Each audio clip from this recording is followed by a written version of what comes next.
Carnival has been known in the past to be the fun ships. However, throughout the previous few years, they've been known as the Walmart of the seas, but especially in the last year, they have picked up a bunch of new nicknames like Section 8 on the Seas, Fight Club Cruises, and other negative names. Social media is constantly bashing Carnival Cruise Lines and the people who cruise on Carnival for whatever reason. And today we're going to go into that and why this is going to become a huge problem for Carnival Cruise Lines, coupled with a bunch of other problems that they have within their own company. Back when Carnival launched in the 1970s, they prided themselves as a luxury travel option. They offered many things that modern cruisers wouldn't even really think of, like golfing off the ship, shooting real rifles off the ship, elegant midnight buffets that had steak, seafood, and ice sculptures as far as the eye could see, and a bunch of other things that made this cruise line so special and amazing. However, fast forward to today, and it is quite the opposite. It's no surprise to anyone watching this video that Carnival Cruise Lines is riddled with fights,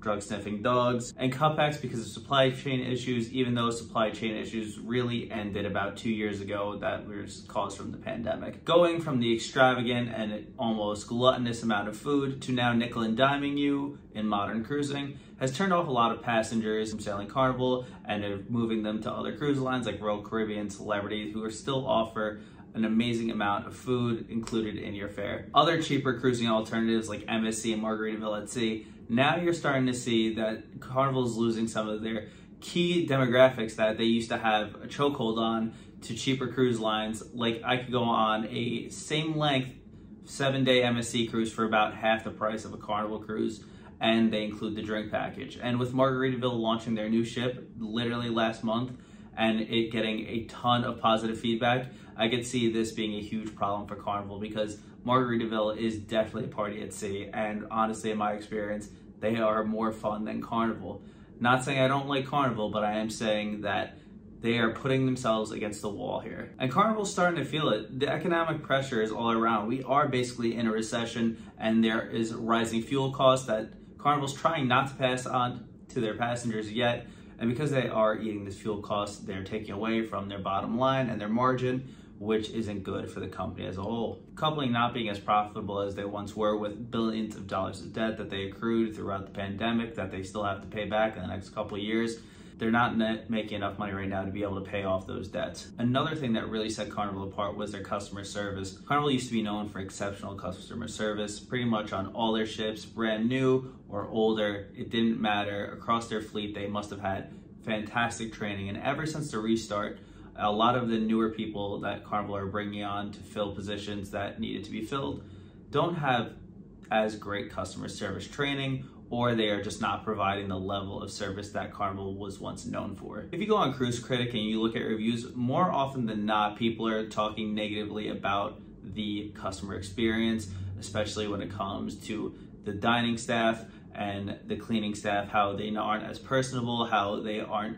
providing service with smiles anymore. They're basically just there and they're doing their job. They're not going above and beyond. And honestly, it seems like some people don't want to be there. And don't get me wrong, I totally understand that you're working for 6 to 9 months out of the year, not being able to see your family, stuck on these cruise ships, having to work almost every day with not really any days off. And that can definitely be mentally taxing. But in the past, people used to be able to still provide a smile while they were doing their jobs. Now, it's really not that way. And with Carnival increasing all the tips and gratuities, you would feel like that they would be more happy to show up to work. However, that's just not really the case, and there is a lot of negative feedback when it comes to looking at these reviews. The Carnival reputation that really was once the fun ship has really been drowned out by just the amount of negative publicity they have gotten over the last few years, with the amount of fights, more fights, and fights after that. Like, there have been more fights on Carnival Cruise Lines than there have been in UFC this year alone. It's actually insane. I just made that statistic up. That's probably not true, but you get my point. Which basically means the family-friendly fun ship isn't really family-friendly anymore, and the people who are trying to bring their families on board might pay a little bit extra to go on cruise lines that don't have that reputation, which means Carnival's losing another giant market of family. And if you have gone on Carnival lately, you do notice that it is definitely still really crowded, but you'll see a lot more singles, you'll see a more party crowd, which kind of plays in Carnival's favor because those people are the ones that are gonna get the extra drinks, they're gonna pay for the drink package, and they're definitely gonna maximize the drink package, even if you're hitting 15 drinks a day, Carnival's still probably making money on you. It's just not as much money as if you were only drinking 5 drinks a day. But they're still making money on the people who are buying drink packages.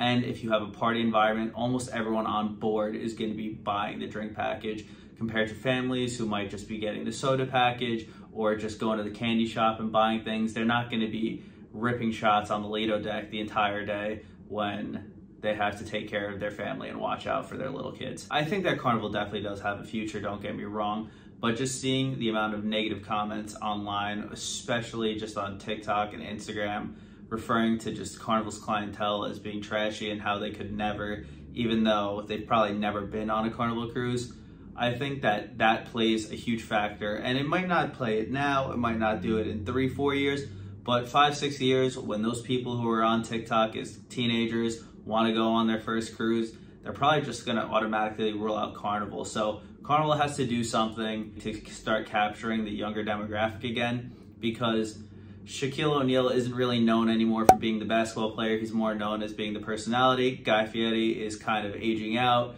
is mainstream influence with Guy's Burgers. And I think it's going to have to be somebody new, fresh. They're going to have to look at newer celebrities. Even Mr. Beast partnered with Royal Caribbean. So other cruise lines are starting to definitely take note of the fact that they need some influencer people on their board to help them with the younger demographic. I think Carnival really needs to step up and stay relevant, because if they don't, in a couple of years, I really do think it's going to come back to bite them. But please let me know in the comments. I'm really curious, what celebrity would make you want to go on a Carnival cruise ship? Who would you be really excited if they partnered up with? Personally, I think if John Taffer joined and did a bar with Carnival Cruise Lines, I think that would be absolutely electric. I loved Bar Rescue in college. That's all I used to watch, and it was so much fun, and I think that they could actually do some really great things together. But let me know in the comments who you would want team up with Carnival, what you would want, a restaurant, a bar, some sort of activity area. Let me know, because I'm just really curious. At the end of the day, I just want to thank you guys so much for watching. We are on our road to 10,000 subscribers. We're trying really hard to do that by the end of this year. So if you could subscribe, if you made it this far in the video, we'd greatly appreciate it. We're going to have an absolutely insane giveaway for 10,000 subscribers. So follow us, and we will definitely have a surprise in store for you guys. So thanks for watching. We'll see you in the next video. Take it easy, and peace.